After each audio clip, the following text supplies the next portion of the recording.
There were three sisters, and I was the one in the middle. Sue Ellen was my name.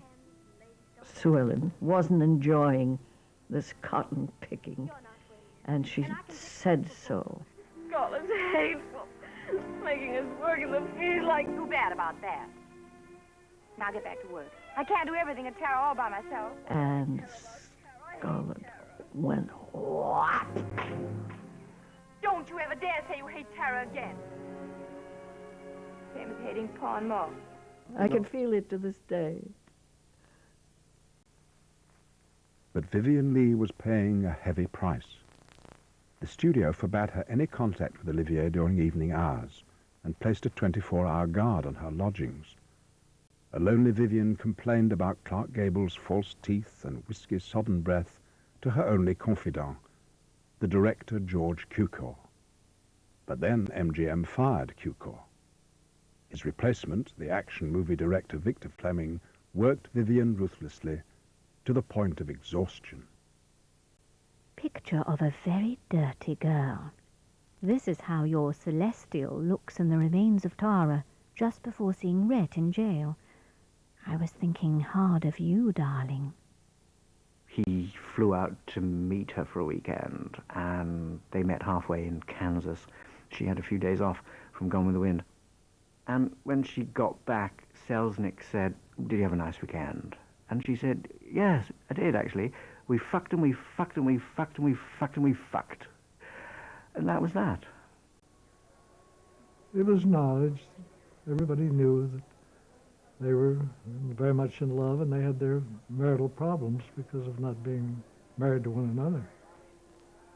He was kind of like a shadow around the set. He'd sort of appear and disappear. And the public would not look kindly on the fact that they were having an adulterous relationship.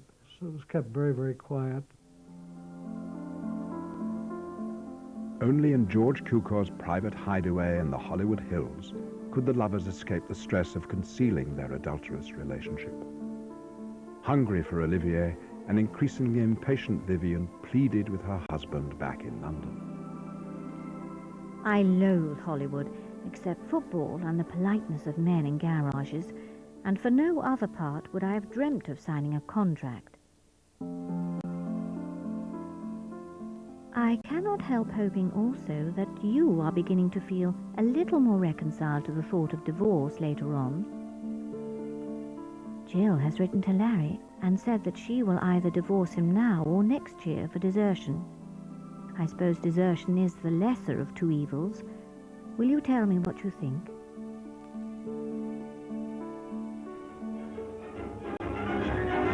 Hollywood comes on Wings of the Wind to Atlanta, Georgia, for the event all Dixie, indeed all America, has been waiting for. The world premiere of the film of Gone with the Wind, in which the chief part of Scarlett O'Hara is played by Britain's own Vivien Leigh, and here she is.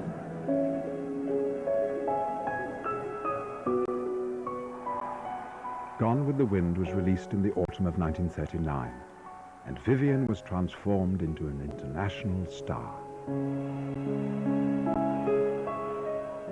At just 26, Vivien Leigh was the world's sweetheart, and she wanted to share her Oscar-winning triumph publicly with her lover. Olivier is there, and he just caught off guard by this camera, and he just looks ferocious. He just looks completely angry and left out and cross because he's not the center of attention. Need I say it is a privilege and an honor to announce this winner, Miss Vivien Leigh in Gone.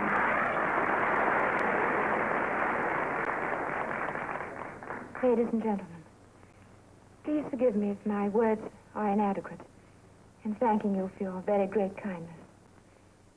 If I were to mention all those who've shown me such wonderful generosity through Gone with the Wind.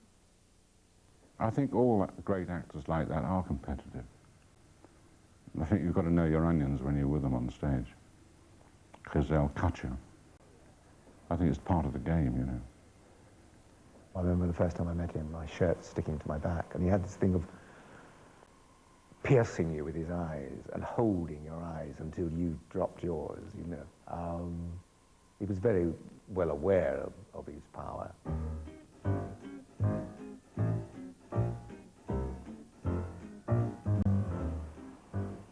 August 1940, and with their divorces complete, Olivier and Vivien were in confident mood. To the delight of their fans, they could now exploit the public's appetite for their open romance.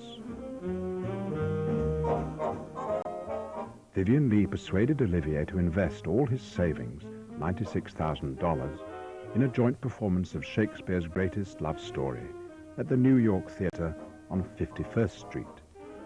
It would prove a salutary experience for Olivier.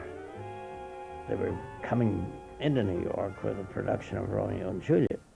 They were certainly the most deliciously glamorous couple. They both had individually immense success in film, and then this love affair was taking place, and it was absolutely thrilling to the public. It didn't get well received. She was not quite up to the magic of the poetry that's in that play. It really wasn't quite good enough, plus the fact that the world was getting in their way. At that moment, I think London was being bombed. And it was the wrong moment for that kind of arrival. It was a shattering experience because it had never happened before. And they put all their own money in. It was mad. No actor should ever do that. It's a crisis time. Now married, the chastened Oliviers returned to London, and a war which offered them quite different opportunities. Hopes of heroism were dashed when Olivier bumped his plane on the runway and was banned from flying by the Royal Air Force. Instead, he was given a role more suited to his talents.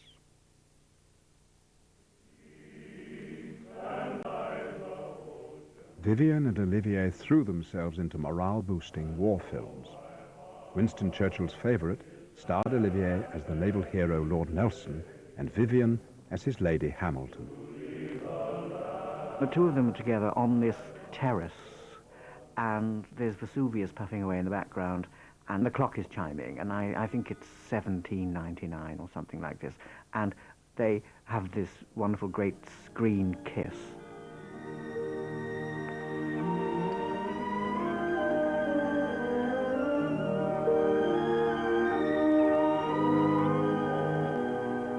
Now I've kissed you through 2 centuries.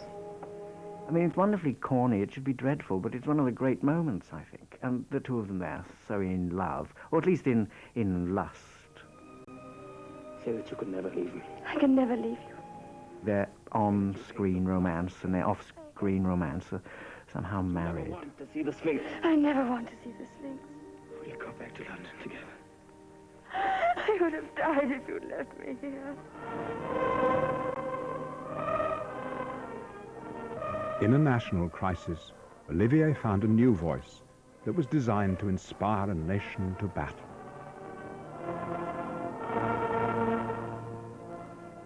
We will go forward.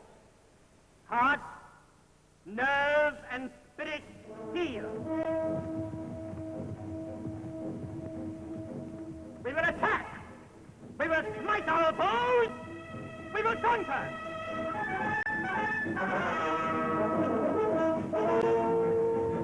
And in all our deeds, in this land and in other lands, from this hour on, our watchwords will be urgency, speed, courage.